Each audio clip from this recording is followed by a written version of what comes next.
Principle 7 confirms that the extent of the 100-year ARI was conceptual only. Further assessment and definition is required as part of the development application process.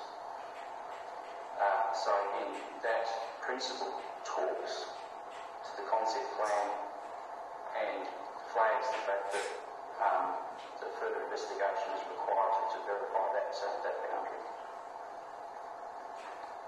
Principle 9 indicates that the floodplain, as shown on the plan, requires hydrological assessment and verification and should form part of open space. So again, much of Mr. Burton's presentation was talking about the correlation between floodplain and public open space or reserve.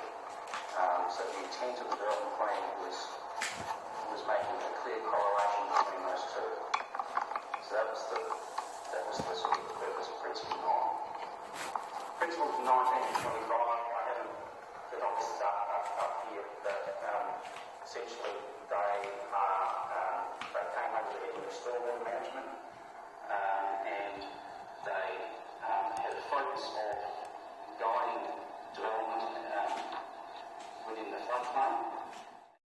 FYFE have just shown us that you must verify the floodplain in order to consider the principles, and this is just a bit from his report repeating that you must verify the floodplain.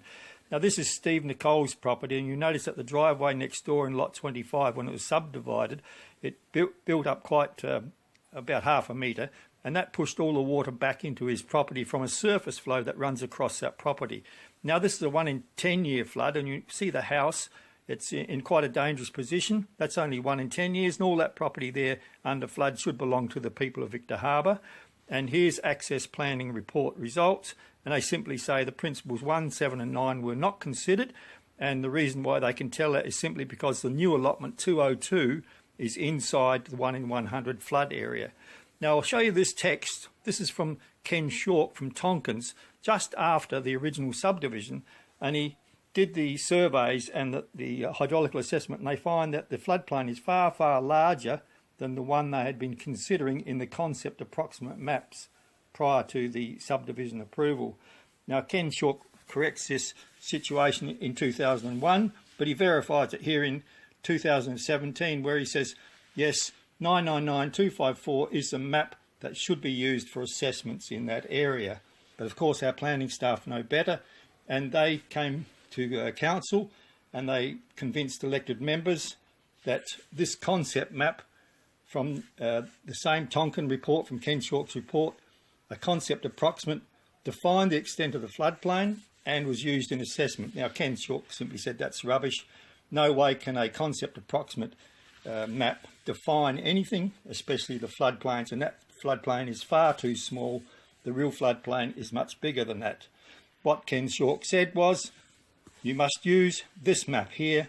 This is a true floodplain map, a surveyor's with contours, and you'll see that the floodplain goes right across Stock Road and takes in all the allotments, 28, 27, 29, 24, you name it, and they've got floodplain. So the question that you sent me was, who orchestrated the refusal to investigate the second subdivision at lot 25 Stock Road? And the response is that the current investigations with regard to Stock Road and the Crozier Estate development are being undertaken by the local government mutual liability scheme. They're still doing that investigation, and no one has refused to investigate any area of that land. So that investigation is still ongoing and has not been completed as yet. So